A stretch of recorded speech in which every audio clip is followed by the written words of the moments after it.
आप सभी लोगों का स्वागत है आपके अपने यूट्यूब चैनल में जिसका नाम है मैथ बाई चंदन शर्मा। आज का जो पेपर है वो RRB NTPC under graduate level का पेपर है जो कि 11 अगस्त 2025 को ये पेपर हुआ है। थर्ड शिफ्ट का ये पेपर है, तो इसमें क्वांट के जो 30 महत्वपूर्ण क्वेश्चन पूछे गए हैं उनको मैं इस वीडियो में एक एक करके सॉल्व करूँगा। तो अगर आप इस चैनल पर पहली बार विजिट कर रहे हैं तो चैनल को ज़रूर सब्सक्राइब कर लें। वीडियो पसंद आए तो आप लाइक कर सकते हैं। तो चलिए मैं वीडियो स्टार्ट करता हूँ। पहला क्वेश्चन कह रहा है कि एक बेलन की त्रिज्या 20% कम कर दी गई जबकि इसकी ऊंचाई को 40% बढ़ा दिया गया, तो इसके आयतन में प्रतिशत परिवर्तन कितना होगा। तो देखिए, बेलन का जो आयतन होता है वो होता है पाई आर स्क्वायर इंटू एच होता है, ठीक है। यानी आर का स्क्वायर है, तो जो भी 20% की त्रिज्या में कमी की जा रही है वो 2 बार कमी की जाएगी। तो देखिए 20% की कमी कहने का मतलब क्या है कि अगर पहले 5 था तो अब क्या हो जा रहा है, 4 हो जा रहा है। ऐसे फिर दूसरी वाली त्रिज्या में 5 से 4 हो जाएगा और ऊंचाई में 40% की वृद्धि कर दे रहा है। इसका मतलब 100 से वैल्यू क्या हो जा रही है, तो 140 हो जा रही है। इसको सिंप्लीफाई करूंगा तो ये आपका 2 पचे 10, 2 सते 14, यानी कि 5 से कितना हो जा रहा है, तो ये 7 हो जा रहा है, ठीक है। अब इसको सिंप्लीफाई करके वैल्यू हम निकाल देते हैं। तो 5 पचे 25 पचे कितना हो जाएगा, 125 हो जाएगा। और इधर गुणा करूंगा मैं तो 4 चौको 16, 16 सते कितना हो जाएगा, तो 112 हो जाएगा। यानी कि पहले आयतन अगर 125 था तो घट के कितना हो जा रहा है, तो 112 हो जाएगा। तो कितने की कमी हो रही है, तो दिख रहा है कि 13 की कमी हो रही है। कितने पे, तो 125 पे। प्रतिशत कमी पूछ रहा है तो 100 से क्या करूंगा, मैं गुणा कर दूंगा। तो 25 चौको 100 हो जाएगा, 25 पचे 125 हो जाएगा। ऊपर क्या हो जाएगा, तो 13 चौको 52 हो जाएगा। 52 में जब अगर 5 से भाग करूंगा तो आंसर क्या निकल के आ जाएगा, 10.4% की कमी हो जाएगी, जो कि ऑप्शन नंबर 1 में दिया हुआ है। बढ़ते हैं अगले क्वेश्चन पे। अगला क्वेश्चन कह रहा है कि 20% और 10% की दो क्रमिक छूट का लाभ उठाकर एक ग्राहक को 23,800 की छूट मिली। तो कह रहा है कि वस्तु का अंकित मूल्य कितना होगा। तो मैं मान ले रहा हूँ कि वस्तु का अंकित मूल्य 100 रुपया था, तो 20% की छूट देगा तो कितना हो जाएगा ये, तो 4/5 हो जाएगा। और फिर 10% की छूट देता है, इसका मतलब 9/10 हो जाएगा। इसको सिंप्लीफाई करूंगा मैं तो 10 पचे 50, दुना के कितना हो जाएगा, 100 हो जाएगा। यानी 4 दुना के 8 और 9 में 8 का गुणा करूंगा तो 72 हो जाएगा। तो वैल्यू 100 से घट के कितना हो जा रही है, तो 72 हो जा रही है। तो कितने की कमी हो जा रहा है, तो 28 की कमी हो रही है। और इसी 28 की वैल्यू आपको क्वेश्चन में दिया कितना है, तो 23,800 दिया है।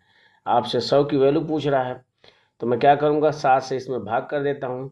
तो 7 चौक 28 हो जाएगा, 7 तियाँ 21 हो जाएगा, 2 28, 4 बार चला जाएगा।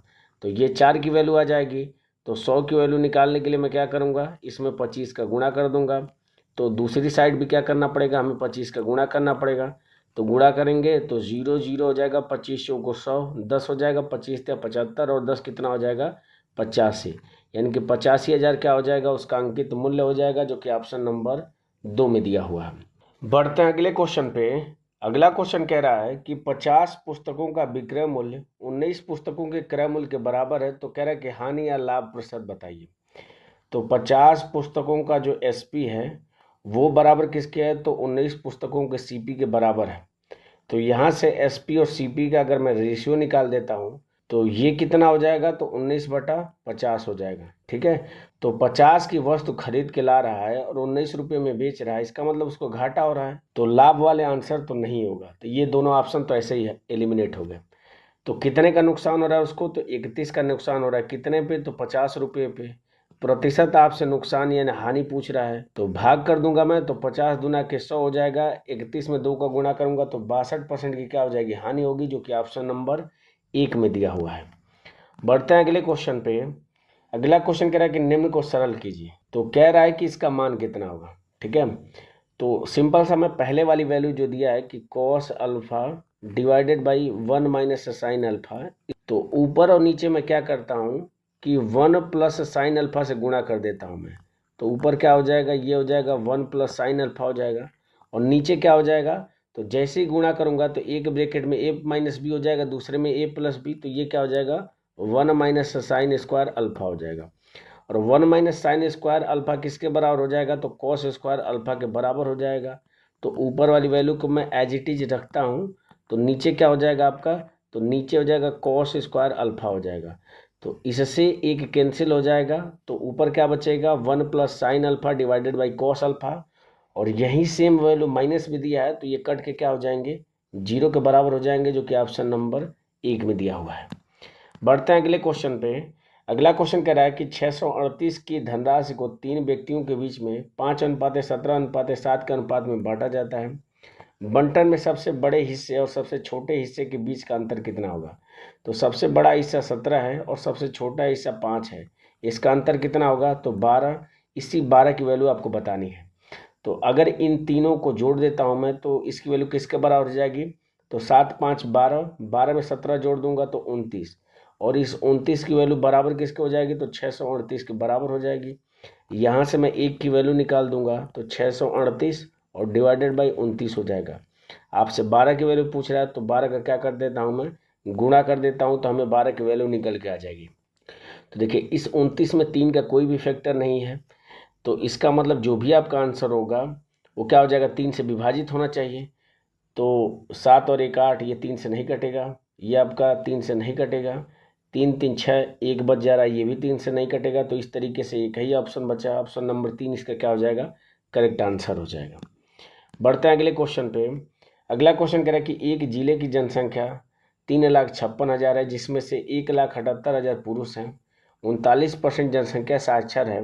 यदि 59% पुरुष साक्षर हैं तो कितने प्रतिशत महिलाएं साक्षर हैं। ठीक है, तो चूंकि आंसर आपको परसेंटेज में बताना है तो मैं बता चुका हूं कि जब भी परसेंटेज में वैल्यू बतानी होती है तो हमें एग्जैक्ट वैल्यू की ज़रूरत नहीं पड़ती है। तो मैं मान ले रहा हूँ कि जिले की जो जनसंख्या है वो 356 है, जिसमें से 178 जो है वो पुरुष हैं। तो अगर मैं इसमें से घटा दूंगा तो महिलाओं की संख्या कितनी हो जाएगी, तो 16 में से 8 जाएगा 8 हो जाएगा, यहाँ पे 14 में से 7 जाएगा 7, और 2 में से 1 जाएगा 1, यानी कि 178 क्या हो जाएगी, महिलाओं की भी जनसंख्या हो जाएगी। तो पुरुष और महिलाओं के बीच में अनुपात कितने का हो जाएगा, तो अनुपात निकालूंगा तो 1:1 हो जाएगा। अब पूरी जो जनसंख्या है उसकी 39% साक्षर है, यानी कि मेल को भी 39% साक्षर होना चाहिए और फीमेल को भी 39% साक्षर होना चाहिए। लेकिन आपसे क्वेश्चन में दिया कितना है कि मेल जो है वो 59% साक्षर है। इसका मतलब क्या हो जाएगा कि ये इससे कितना अधिक हो जा रहा है, तो घटा दूंगा तो ये 0 हो जाएगा, 5 में से 3 जाएगा 2, यानी कि 20% अधिक है। तो ये 20% किस में से कम हो जाएगा, तो फीमेल में से 20% कम हो जाएगा। तो यहाँ से 20% घटाएंगे तो आंसर क्या निकल के आ जाएगा, 19% निकल के आ जाएगा। तो 19% जो जनसंख्या होगी महिलाओं की वो साक्षर होगी। मैं इसमें वेटेज एवरेज का फार्मूला लगाया हूँ। बढ़ते हैं अगले क्वेश्चन पे। अगला क्वेश्चन कह रहा है कि 182 का स्क्वायर, इसका मान कितना होगा। ठीक है, तो 182 इंटू 182 इसकी वैल्यू आपको बतानी है। तो लास्ट में तो 4 होगा, सबके लास्ट में 4 दिया है, तो इस तरीके से तो हम नहीं निकाल सकते हैं। तो यहाँ पे डिजिट सम से मैं चेक कर लेता हूँ मैं। तो इसका डिजिट सम निकालूंगा तो 8 1 9 2 होगा, और इसका भी 2 हो जाएगा, 2 में 2 का गुणा करूंगा तो 4, यानी कि जो भी आपका आंसर होगा उसका डिजिट सम कितना होना चाहिए, 4 होना चाहिए। तो चेक कर लेता हूँ मैं। तो 3 3 6 और 4 10 हो जाएगा, 10 7 17, 17 का डिजिट सम 4 नहीं होगा तो ये आंसर नहीं होगा। 3 3 6 4 10 9 19, ये भी 4 नहीं डिजिट सम देगा तो ये भी नहीं होगा। 3 3 6 4 10 8 18, 18 का डिजिट सम भी आपको 4 नहीं होगा तो ये भी ऑप्शन नहीं होगा। तो इस तरीके से एक ही ऑप्शन बचा और यही इसका क्या हो जाएगा, करेक्ट आंसर हो जाएगा। आप चेक भी कर सकते हैं। तो 3 3 6 4 10 हो जाएगा और 2 1 3, यानी कि 13, 13 का डिजिट सम 4 होगा तो यही इसका करेक्ट आंसर हो जाएगा। बढ़ते हैं अगले क्वेश्चन पे। अगला क्वेश्चन कह रहा है कि संख्या आपको दी है, कह रहा है कि निम्नलिखित में से किससे विभाज्य है। तो चूंकि इसके लास्ट में 9 है, इसका मतलब जिसमें भी आपका 2 फैक्टर होगा उससे तो ये संख्या विभाजित नहीं होगी। तो 12 में भी 2 का फैक्टर है, 4 में भी 2 का फैक्टर है, और इस 2 में 2 तो है ही है। तो ये तीनों ऑप्शन नहीं हो सकते हैं, तो इसका करेक्ट आंसर क्या हो जाएगा, ऑप्शन नंबर 3 हो जाएगा। बढ़ते हैं अगले क्वेश्चन पे। अगला क्वेश्चन कह रहा है कि 2 क्रमागत सम प्राकृतिक संख्याओं के वर्गों का योग जो है वो 1460 है, तो संख्याओं का योग कितना होगा। ठीक है, तो इसको करने का जो तरीका ये है कि पहली संख्या अगर x में मानता हूँ तो दूसरी संख्या क्या हो जाएगी, तो x + 2 का होल स्क्वायर, और इन दोनों का जब सम मैं करूँगा तो ये किसके बराबर हो जाएगा, तो 1460 के बराबर हो जाएगा। आपसे पूछ रहा है कि संख्याओं का योग कितना होगा, यानी कि x + 2 ये बराबर किसके हो जाएगा, यही आपको बताना है। तो अगर मैं इसको जोड़ लेता हूँ तो ये हो जाएगा 2x + 2 हो जाएगा। इसकी वैल्यू क्या होगी यही आपको बताना है। ठीक है, तो मैं ऑप्शन से चेक कर लेता हूँ। तो यहाँ से क्या दिख रहा है कि 2 से भाग दे के उसमें से 1 घटा देता हूँ। तो अगर मैं 2 से इसमें भाग करूँगा तो ये कितना हो जाएगा, तो 29 दूना का 58, यानी कि एक हो जाएगा 28 हो जाएगा और दूसरी कितना हो जाएगी 30 हो जाएगी। दोनों का सम 58 के बराबर है। तो स्क्वायर करूंगा मैं, तो लास्ट डिजिट से चेक कर ले रहा हूँ। तो 8 का स्क्वायर करूंगा तो 64 यानी कि 4 होगा और इसमें 0 हो जाएगा। दोनों को जोड़ेंगे तो लास्ट में 0 इसमें नहीं आएगा, तो ये आंसर तो नहीं होगा। इसमें 2 से भाग कर लेता हूँ तो ये हो जाएगा 30। ठीक है, 30 से 1 कम करूँगा तो ये तो ऑड दे रहा है, तो ये तो ऑप्शन वैसे ही नहीं होगा। ठीक है, 56 का चेक कर लेता हूँ। तो 56 में अगर 2 से भाग करूँगा तो 28 दूना के 56, 1 घटाऊंगा तो ये भी ऑड दे रहा है, तो ये भी ऑप्शन नहीं होगा। तो एक ही ऑप्शन इस तरीके से बचा, ऑप्शन नंबर 4, यही इसका क्या हो जाएगा, करेक्ट आंसर हो जाएगा। क्योंकि अगर मैं 2 से इसमें भाग कर देता हूँ तो 27 दूना के कितना हो जाएगा, 54 हो जाएगा। तो पहली क्या हो जाएगी 26 हो जाएगी और उससे अगली वाली जो क्रमागत सम प्राकृतिक संख्या हो जाएगी वो 28 हो जाएगी। तो स्क्वायर करूंगा मैं तो 6 का स्क्वायर हो जाएगा 36, यानी लास्ट में 6 हो जाएगा। इसके लास्ट में 4 आ जाएगा क्योंकि 8 का स्क्वायर 64 होता है। दोनों को जोड़ूंगा तो 0 आ रहा है और क्वेश्चन में जो वैल्यू दिया है उसके लास्ट में 0 है। तो इस तरीके से ऑप्शन नंबर 4 इसका करेक्ट आंसर हो जाएगा। हमेशा इस तरह के क्वेश्चन को आप ऑप्शन से करिए, आप आसानी से इस क्वेश्चन को सॉल्व कर सकते हैं। बढ़ते हैं अगले क्वेश्चन पे। अगला क्वेश्चन कह रहा है कि दिया गया है कि 103 के घाते 0.2 बराबर x है और 103 के घाते 0.43 बराबर y है और x के घाते z बराबर y के घाते 6 है। तो z का मान कितना होगा। तो x के घाते z यानी कि कितना हो जाएगा, तो 103 और इसके घाते कितना हो जाएगा, तो 0.2 इंटू जेड हो जाएगा। ये बराबर किसके हो जाएगा, तो y की वैल्यू है 103 और इसके घाते कितना है, तो 0.43 है और इंटू कितना हो जाएगा 6 हो जाएगा। तो जब भी आधार समान रहते हैं तो घात एक दूसरे के बराबर हो जाते हैं। तो यहाँ से z की वैल्यू क्या निकल के आ जाएगी, तो 43 इंटू 6 और डिवाइडेड बाई कितना हो जाएगा ये, तो ये 20 हो जाएगा। इसको सिंप्लीफाई कर लेता हूँ मैं, तो 2 से कट कर लूँगा तो ये 3 बार चला जाएगा और नीचे 10 बचेगा। 3 का गुणा कर लूँगा मैं तो 3 3 9 और 4 3 12 हो जाएगा। एक स्थान पर दशमलव हो जाएगा तो z की वैल्यू क्या निकल के आ जाएगी, 12.9 निकल के आ जाएगी, जो कि ऑप्शन नंबर 2 में दिया हुआ है। बढ़ते हैं अगले क्वेश्चन पे। अगला क्वेश्चन कह रहा है कि यदि पहली संख्या का 40% दूसरी संख्या के 2/7वें भाग के बराबर है तो पहली संख्या का दूसरी संख्या से अनुपात कितना होगा। तो पहली संख्या अगर x मानता हूँ तो इसका 40% यानी कि 40/100 ये बराबर किसके है, तो दूसरी संख्या के यानी जिसको y मानता हूँ उसके 2/7 के बराबर है। तो इसको सिंप्लीफाई कर लूँ तो 0 से 0 आपका कट जाएगा। 2 से कट करूँगा मैं तो 2 बार चला जाएगा और इसको 2 से कट करूँगा तो 5 बार चला जाएगा। तो यहाँ से x/y इसकी वैल्यू क्या निकल के आ जाएगी, तो 5/7 हो जाएगी। तो इनके बीच में अनुपात क्या हो जाएगा, 5:7 का हो जाएगा, जो कि ऑप्शन नंबर 1 में दिया हुआ है। बढ़ते हैं अगले क्वेश्चन पे। अगला क्वेश्चन कह रहा है कि 4000 की धनराशि पर 7.5% वार्षिक दर से 12 फरवरी 2024 से 13 अप्रैल 2024 तक की अवधि का साधारण ब्याज कितना होगा। तो राशि आपकी कितनी है, तो 4000 की राशि है। रेट कितना है, तो 7.5% है और समय कितना हो जाएगा, तो 2024 लीप ईयर है तो इसमें फरवरी 29 की होगी। तो 12 इधर हो गया तो और कितना बचा होगा, तो 17 बचा होगा। तो फरवरी में 17 हो गया, मार्च आपका 31 का हो जाएगा और अप्रैल में 13। इन सब को जोड़ देता हूँ मैं तो 7 3 10 1 11 को 1 हो जाएगा और ये 6 हो जाएगा, यानी कि 61 दिन का आपको ब्याज निकालना है। और टोटल नंबर ऑफ डेज क्या हो जाएगा पूरे साल भर में, तो 366 हो जाएगा क्योंकि लीप ईयर है और 100 से भी भाग कर दूंगा तो यही क्या हो जाएगा, साधारण ब्याज हो जाएगा। तो ये कितनी बार चला जाएगा, तो 6 बार चला जाएगा।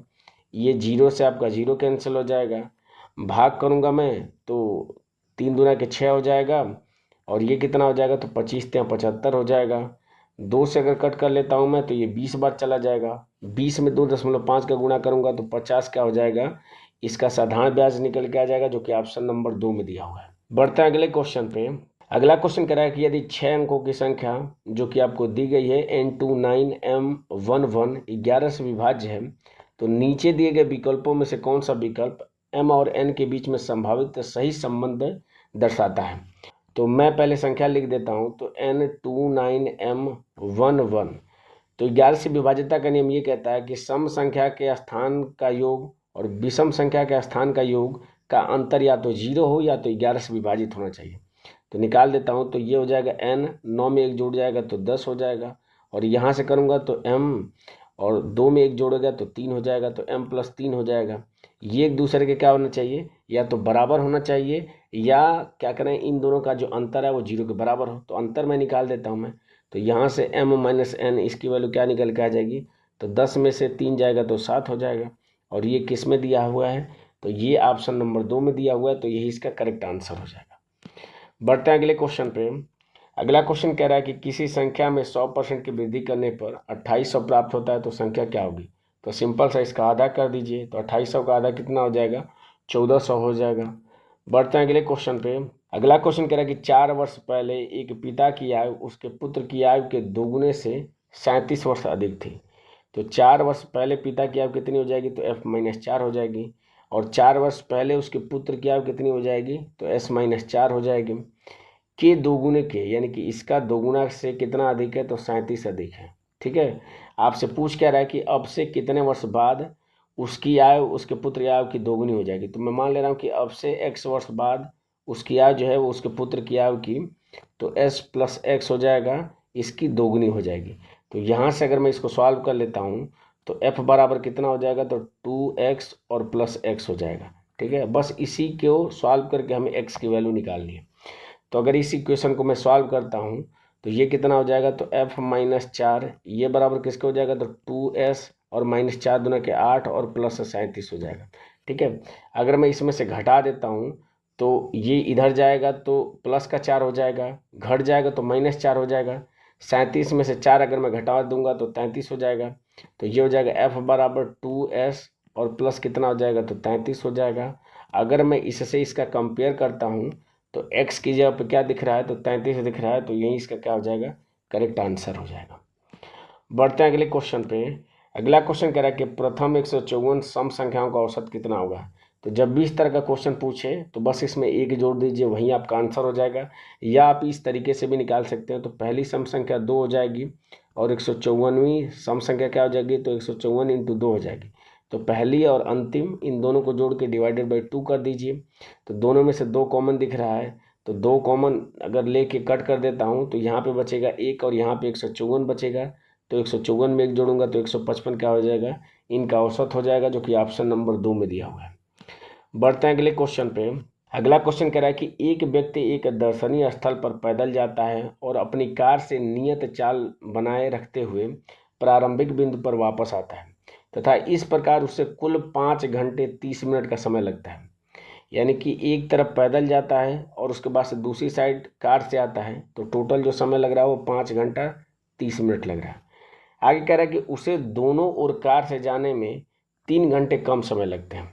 तो दोनों तरफ अगर कार से जाता है तो 3 घंटे कम समय लगता है। तो मैं अगर घटा दूं तो 2 घंटा 30 मिनट क्या लगता है, अगर वो कार से दोनों तरफ जाता है तो 2 घंटा 30 मिनट लगता है।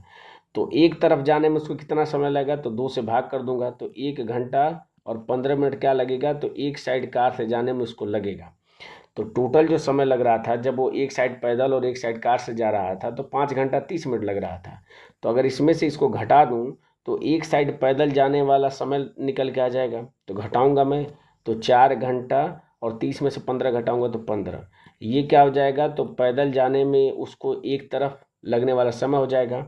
और आपसे क्वेश्चन पूछ क्या रहा है कि समान पैदल चाल से दोनों ओर आने और जाने में कितना समय लगेगा। तो बस इसका दोगुना कर दूंगा। तो इसका दोगुना करूंगा तो 4 दूना के 8 घंटा और 15 दूना के 30 मिनट। तो 8 घंटा 30 मिनट उसको समय लगेगा, जो कि ऑप्शन नंबर 4 में दिया हुआ है। बढ़ते हैं अगले क्वेश्चन पे। अगला क्वेश्चन कह रहा है कि एक वस्तु का अंकित मूल्य 4000 है, इस पर 25% और 20% की 2 क्रमिक छूटें दी जाती है, तो अंतिम मूल्य ज्ञात करिए। तो मूल्य इसका अंकित जो है वो 4000 है। 25% की छूट का मतलब 3/4 हो जाएगा और 20% की छूट का मतलब 4/5 हो जाएगा। तो 5 चौको 20 हो जाएगा। 20 से भाग करूंगा तो 20 दूना के 40 यानी कि 200 हो जाएगा। गुणा कर दूंगा मैं तो 4 × 12 दूना के 2400 इसका क्या हो जाएगा, अंतिम मूल्य हो जाएगा, जो कि ऑप्शन नंबर किस में दिया हुआ है, तो 3 में दिया हुआ है। बढ़ते हैं अगले क्वेश्चन पे। अगला क्वेश्चन कह रहा है कि यश 252 किलोमीटर की यात्रा 63 किलोमीटर प्रति घंटे की चाल से, तो 252 किलोमीटर की यात्रा 63 किलोमीटर प्रति घंटे की चाल से चल रहा है।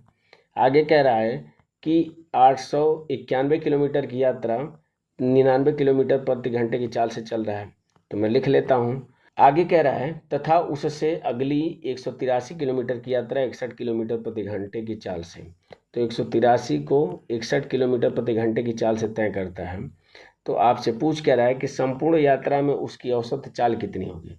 तो दशमलव के 2 स्थान तक आपको बतानी है। तो औसत चाल बराबर मैंने पहले ही लिख दिया है कि कुल दूरी और बटा कुल दूरी तय करने में लगा समय। तो इन सबको जोड़ लेता हूँ मैं। तो 3 और 1 4, 4 और 2 कितना हो जाएगा, तो 6 हो जाएगा।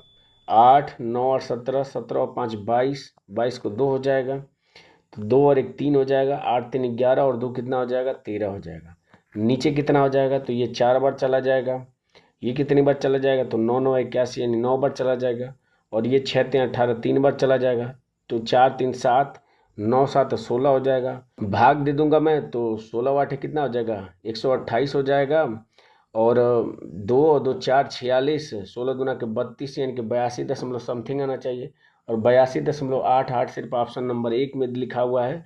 तो यही इसका क्या हो जाएगा, करेक्ट आंसर हो जाएगा। बढ़ते हैं अगले क्वेश्चन पे। अगला क्वेश्चन कह रहा है कि मोहन और निशांत एक व्यवसाय शुरू करते हैं।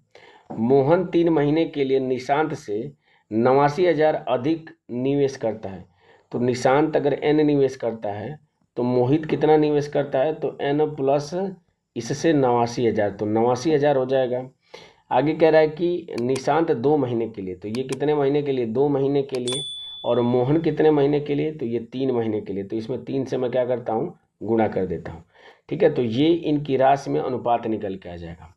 आगे कह रहा है कि 4,280 के कुल लाभ में से मोहन का हिस्सा निशांत के हिस्से से 1,070 अधिक है। तो मोहन द्वारा निवेशित पूंजी कितनी होगी, यानी इसकी वैल्यू आपको बतानी है। ठीक है, तो अगर इन दोनों को मैं जोड़ लेता हूँ तो कितना हो जाएगा, तो 3 और 2 5 n हो जाएगा। और प्लस कितना हो जाएगा, तो 89,000 और इंटू कितना हो जाएगा, तो 3 हो जाएगा। तो लिख लेता हूँ इसको और घटा दूंगा मैं। तो ये देखिए 3n हो जाएगा, इसमें से 2n घटेगा तो n हो जाएगा। और प्लस कितना हो जाएगा, तो 89,000 हो जाएगा और इंटू 3 हो जाएगा। ठीक है, अब ये बराबर किसके हो जाएगा, तो ये बराबर हो जाएगा 4,280 और डिवाइडेड बाई 1,070 के बराबर हो जाएगा। ठीक है, कितनी बार चला जाएगा, तो ये दिख रहा है कि 4 गुना इसका है, तो 4 बार चला जाएगा। तो 4/1 हो जाएगा। अब इसका तिर्यक गुणा में कर लेता हूँ। तो 1 का गुणा करूँगा तो अंतर नहीं आएगा। तो 4 में n का गुणा करूँगा तो 4n, 5n में से 4n घटाऊँगा तो n हो जाएगा। और n की वैल्यू कितनी हो जाएगी, तो अगर मैं इसमें 4 का गुणा कर लेता हूँ, ये सेम वैल्यू ऊपर भी है सेम वैल्यू नीचे है, तो दोनों में से इतना कॉमन ले लूँगा। तो 4 में से 1 घट जाएगा तो 3 हो जाएगा। तो 3 इंटू 3 इंटू कितना हो जाएगा, तो 89,000 हो जाएगा। ये n की वैल्यू हो जाएगी। ठीक है, तो गुणा कर लेता हूँ मैं। तो 3 3 9, 9 से गुणा करूँगा तो 3 0 हो जाएगा। 9 9 81, 8 हो जाएगा। 9 8 72, 72 और 8 कितना हो जाएगा, तो 80 हो जाएगा। ये n की वैल्यू हो जाएगी। आपसे n प्लस 89,000 पूछ रहा है, तो सिंपल सा मैं क्या करूँगा, इसमें 89,000 जोड़ दूंगा। तो 89,000 जोड़ूंगा तो आंसर क्या निकल के आ जाएगा, तो 3 0 पहले से है, 9 1 10 को 0 हो जाएगा, 8 और 1 9 हो जाएगा। और ये कितना हो जाएगा, 8 हो जाएगा। यानी कि 8,90,000 जिसका आंसर होगा, जो कि ऑप्शन नंबर 3 में दिया हुआ है। बढ़ते हैं अगले क्वेश्चन पे। अगला क्वेश्चन कह रहा है कि हिमांशी ने 199 में एक खिलौना खरीदा, उसे 9 की लागत से सजाया, तो टोटल खर्च उसका कितना हो जाएगा। तो 199 में मैं 9 जोड़ दूंगा तो 200 यानी कि 208 उसका टोटल खर्च हो जाएगा। खिलौने को 231 में उसने बेच दिया, तो 231 में अगर उसने बेचा तो कितना का लाभ होता है, तो घटा दीजिए। तो 11 में से 8 जाएगा, 3 हो जाएगा, 2 हो जाएगा, यानी कि 23 रुपये का उसको लाभ होता है। तो आपसे पूछ क्या रहा है कि प्रतिशत लाभ या प्रतिशत हानि। तो लाभ हो रहा है 23 का, कितने पे, तो 208 पे हो रहा है। प्रतिशत पूछ रहा है तो 100 से गुणा कर दूंगा। तो लाभ होगा, तो हानि वाले आंसर तो नहीं होंगे। तो ये दोनों ऑप्शन तो ऐसे ही एलिमिनेट हो गया। ठीक है, तो अब इसको मैं विभाजित करूं तो ये किसी से विभाजित होगा। तो पहले मैं 4 से कट कर लेता हूं। तो 4 5 20, 4 दूना के 8 हो जाएगा और ये 25 बार चला जाएगा। अब ये 52 आपका 23 से विभाजित नहीं होगा। इसका मतलब आंसर जो होगा वो किस में आएगा, तो बटे के रूप में आएगा। और पहले वाले ऑप्शन में वैल्यू क्या दिया है, पूर्ण रूप से दिया, तो ये आंसर तो होगा नहीं। तो इस हिसाब से ऑप्शन नंबर 2 इसका क्या हो जाएगा, करेक्ट आंसर हो जाएगा। आपको सॉल्व करने की जरूरत नहीं है। बढ़ते हैं अगले क्वेश्चन पे। अगला क्वेश्चन कह रहा है लोकेश और मनोज किसी कार्य को क्रमशः 11 और 15 दिनों में कर सकते हैं। तो लोकेश 11 दिन में कर सकता है और मनोज उसे 15 दिन में कर सकता है। उन्होंने साथ मिलकर कार्य करना शुरू किया और 5 दिन बाद मनोज ने कार्य छोड़ दिया। तो इन दोनों का मैं एलसीएम निकाल दूंगा, तो इन दोनों का एलसीएम कितना हो जाएगा, तो 15 × 11 हो जाएगा। तो यहाँ से लोकेश की इफिशियंसी क्या निकल के आ जाएगी, 15, और मनोज की इफिशियंसी क्या निकल के आ जाएगी, 11। तो इन दोनों की एक साथ इफिशियंसी कितनी हो जाएगी, तो 15 में अगर 11 जोड़ दूंगा तो 26 हो जाएगा।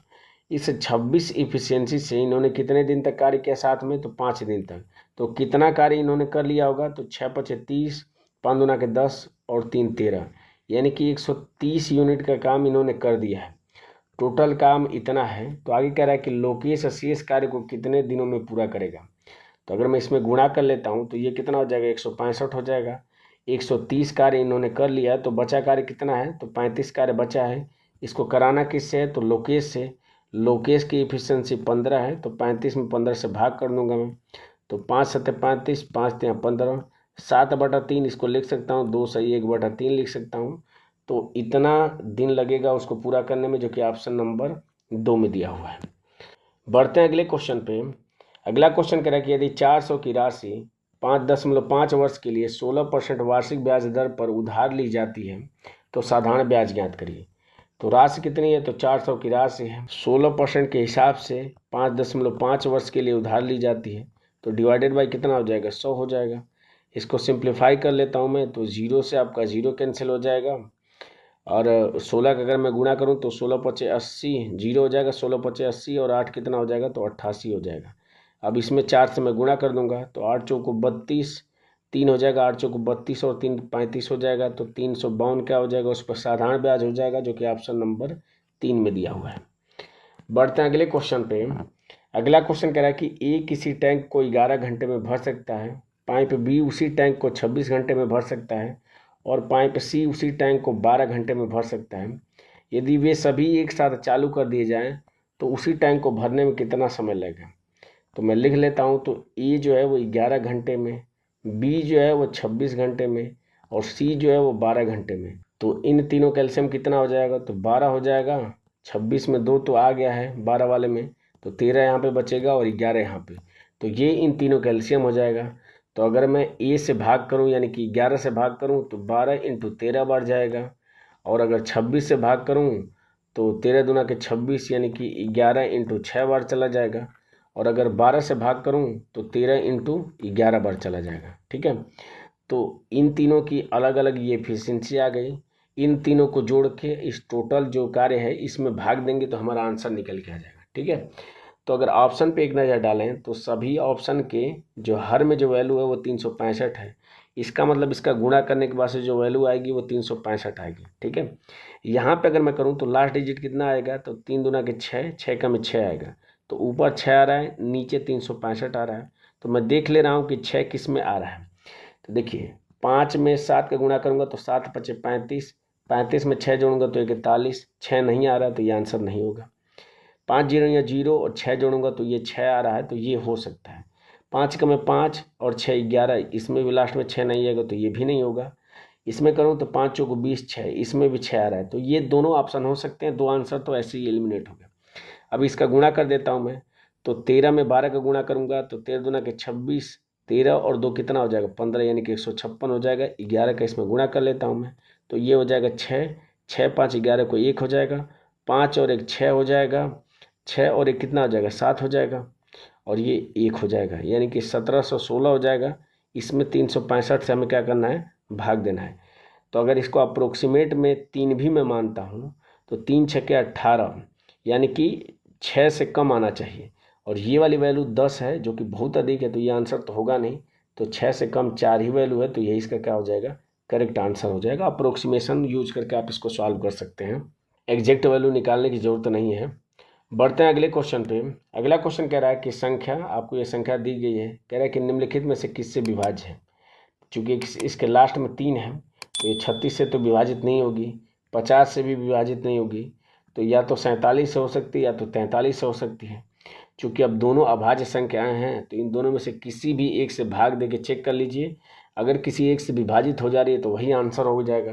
तो मैं भाग दे के देख लेता हूँ, तो 8 6 1 6 1 6 8 4 3 हो जाएगा। ठीक है, भाग दे देता हूँ मैं 43 से, तो ये हो जाएगा 43 दूना के 86 हो जाएगा। ये विभाजित हो जा रहा है, 1 16 यानी कि 0 बढ़ जाएगा, तो ये कितना हो जाएगा, तो 161 हो जाएगा। अब कितनी बार चला जाएगा, तो 4 तें 12, 4 चौको 16, तो 3 बार लेके चले जाते हैं, तो 3 तें 9 हो जाएगा और 4 तें कितना हो जाएगा, तो 12 हो जाएगा। घटा देंगे तो 11 में से 9 हो जाएगा, 2 हो जाएगा, 5 में से 2 जाएगा तो 3 हो जाएगा। ऊपर से यहाँ से अब क्या उतर जाएगा, तो 6 उतर जाएगा, तो 6 उतार लेते हैं। तो अब कितनी बार चला जाएगा, तो 4 सत्ते 28, 7 बार लेके चले जाते हैं, तो 7 तें 21, 2 हो जाएगा, 7 चौको 28 और 2 30 हो जाएगा। घटा दूंगा मैं तो ये 5 हो जाएगा और ये 2 हो जाएगा। ऊपर से 8 उठा लेते हैं। अब ये कितनी बार चला जाएगा, तो 4 छः 24, 6 बार लेके चले जाते हैं, तो 6 तें 18 को 8 हो जाएगा, 6 चौको 24 और 1 25 हो जाएगा, तो 258 इस पूर्ण रूप से विभाजित हो जा रहा है। तो फिर 43 उतरेगा और 43 43 से विभाजित होगा। इसका मतलब ये जो संख्या वो 43 से विभाजित है, तो इसका करेक्ट आंसर क्या हो जाएगा, 43 हो जाएगा। बढ़ते हैं अगले क्वेश्चन पे। अगला क्वेश्चन कह रहा है कि 5 सदस्यों वाले उस परिवार का औसत वजन किलोग्राम में कितना होगा, जिनका वजन आपको दिया है 40 किलोग्राम, 49 किलोग्राम, 56 किलोग्राम, 74 किलोग्राम और 36 किलोग्राम। तो इन पाँचों को जोड़ के बस 5 से भाग कर दीजिए, तो वहीं औसत वजन हो जाएगा। तो इन पाँचों को जोड़ूंगा मैं तो 6 और 4 10 हो जाएगा, 10 और 6 16, 16 और 9 25 को 5 हो जाएगा, 2 कैरी हो जाएगा, 3 और 2 5, 7 5 12, 12 और 5 17, 4 21, 21 और 4 कितना हो जाएगा, 25 हो जाएगा। 5 से भाग कर दूंगा तो 5 5 25 हो जाएगा, 5 कम में 5 यानी कि 51 क्या हो जाएगा, औसत वजन हो जाएगा, जो कि ऑप्शन नंबर 4 में दिया हुआ है। बढ़ते हैं अगले क्वेश्चन पे। अगला क्वेश्चन कह रहा है कि 393 और 401 के बीच में स्थित अभाज्य संख्याओं की संख्या इन दोनों संख्याओं सहित ज्ञात करिए। तो मैं आपको बता चुका हूँ कि कोई भी अभाज्य संख्या वो 6n+-1 इसी के फॉर्म में होनी चाहिए। तो चेक कर लेता हूँ कि 393 के पास कौन सी संख्या है जो 6 से विभाजित हो जा रही है। तो 6 का 6 में गुणा करेंगे तो 36, 3 33 यानी कि 396 हो जाएगा। ये संख्या आपकी 6 से विभाजित हो जाएगी, तो इससे एक कम क्या हो जाएगा, तो 395 हो जाएगा, और इससे एक अधिक क्या हो जाएगा, तो 397 हो जाएगा। इसमें 6 फिर जोड़ दूंगा तो कितना हो जाएगा, तो 402 हो जाएगा। तो इससे एक कम करूंगा तो 401 हो जाएगा, और आपको 401 तक ही बताना है, तो आगे वाला मैं चेक नहीं करूंगा। तो यहाँ से अगर मैं निकाल दूं तो 395 तो आपका 5 से विभाजित हो जाएगा, तो ये आंसर तो होगा नहीं। तो 401 और 397 यही दो संख्याएं बची। बस इसको चेक कर लीजिए कि इसमें से कोई ऐसी संख्या है जो विभाजित हो रही है, क्योंकि ऑप्शन में आपको एक दिया हुआ है। तो कैसे चेक करते हैं, तो इसके पास स्क्वायर करके देख लीजिए कि किसकी वैल्यू आ जा रही है। तो ये 400 के पास है, यानी कि 400 किसका स्क्वायर होता है, तो 20 का स्क्वायर होता है। तो अगर 20 से छोटी जितनी भी अभाज्य संख्या है, अगर उनसे विभाजित हो जाता है तो ये विभाजित होगा, अदरवाइज नहीं होगा। ठीक है, तो 7 से अगर मैं चेक करता हूँ तो 7 5 35 51, 7 से नहीं कटेगा, 11 से भी नहीं कटेगा, 13 से 13 39, 13 से भी नहीं कटेगा, 17 से तो 17 दूना 34, 6 61, 17 से भी नहीं कटेगा। तो ये दोनों क्या हैं, अभाज्य संख्या है, तो इसका करेक्ट आंसर क्या हो जाएगा, 2 हो जाएगा। बढ़ते हैं अगले क्वेश्चन पे। अगला क्वेश्चन कह रहा है कि एक बेलनाकार छड़ का वाय वक्र पृष्ठीय क्षेत्रफल 2200 सेंटीमीटर स्क्वायर है। यदि छड़ की लंबाई 16 सेंटीमीटर है तो छड़ की वाय त्रिज्या ज्ञात कीजिए। तो आपको दिया क्या है, तो आपको दिया है 2πr इंटू एच, इसकी वैल्यू दिया है 2200। ठीक है, और एच की वैल्यू आपको दे दिया है कितना, तो 16 सेंटीमीटर। आपसे आर की वैल्यू पूछ रहा है, तो बस सॉल्व कर लेता हूँ मैं। तो 2 इंटू 22/7 हो जाएगा, इंटू आर की वैल्यू निकालनी है, एच की वैल्यू 16 दिया है, ये बराबर किसके हो जाएगा, तो 2200 के बराबर हो जाएगा। तो 22 से आपका 22 कैंसिल हो जाएगा, 4 से कट करूँगा तो 4 चौको 16, 25 बार ये चला जाएगा। तो यहाँ से क्या निकल के आ जाएगा, आर की वैल्यू, तो 25 सत्ते 175 हो जाएगा, और 4 दुना के 8 हो जाएगा। भाग दे दूंगा मैं तो ये हो जाएगा 8 दुना के 16, 1 15 हो जाएगा, 8 एकम में 8, 7 0 हो जाएगा। तो 8 8 64 यानी कि 21.8 समथिंग करके आएगा। तो 21.8 सिर्फ ऑप्शन नंबर 3 में दिया हुआ है, तो यही इसका करेक्ट आंसर हो जाएगा। बढ़ते हैं अगले क्वेश्चन पे। अगला क्वेश्चन कह रहा है कि चतुर्भुज ABCD जिसमें AB जो है वो DC के समांतर है, और E और F क्रमशः विकर्ण AC और BD के मध्य बिंदु हैं। यदि AB बराबर 45, BC बराबर 96, DC बराबर 53 और AD बराबर 37 सेंटीमीटर है, तो EF की लंबाई कितनी होगी। तो इस तरह के क्वेश्चन मैं करा चुका हूँ। अगर आप इस चैनल को रेगुलरली फॉलो कर रहे हैं तो इस तरह के क्वेश्चन मैंने बहुत कराए हैं। इसमें सिंपल से क्या होता है कि जो भी दोनों समांतर रेखाएं हैं बस इनके बीच में अंतर निकाल दीजिए और उसका आधा कर दीजिए, वहीं आपको क्या हो जाएगी, ई एफ की वैल्यू हो जाएगी। तो ए बी और डी सी, तो ए बी कितना है तो 45 है और डी सी कितना है तो 53 है। तो इन दोनों का अंतर कितना हो जाएगा तो 5 और 3 8 हो जाएगा और इसका आधा कर देंगे तो आंसर क्या निकल के आ जाएगा, 4 निकल के आ जाएगा, जो कि ऑप्शन नंबर 1 में दिया हुआ है। बढ़ते हैं अगले क्वेश्चन पे और ये इस वीडियो का लास्ट क्वेश्चन है। क्वेश्चन कह रहा है कि निम्नलिखित को सरल कीजिए। तो मैं बता चुका हूँ कि हमेशा ऑप्शन से करेंगे तो वैल्यू सब में सेम है, 9x², 4x और 7 है, बस जो साइन है प्लस माइनस वही अंतर है। तो मैं सिर्फ साइन चेक करूँगा। तो देखिए अगर मैं यहाँ पे करूँ तो ये हो जाएगा प्लस का 7x² और ये प्लस का 2x², यानी कि प्लस का 9x² आएगा। तो ये माइनस है तो ये आंसर नहीं होगा, ये भी माइनस है तो ये भी आंसर नहीं होगा। दूसरी वाली वैल्यू यहाँ पे माइनस का 4x है, यहाँ पे भी माइनस का 4x है, यानी कि सिर्फ कांस्टेंट को देखना पड़ेगा।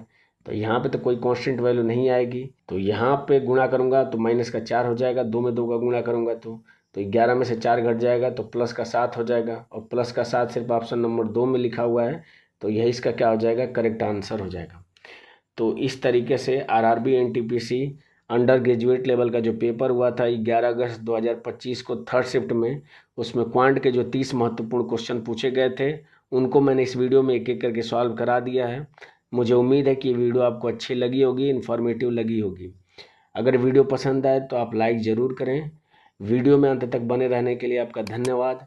मिलते हैं आपसे अगले पेपर में अगली वीडियो के साथ, तब तक के लिए जय हिंद और बाय।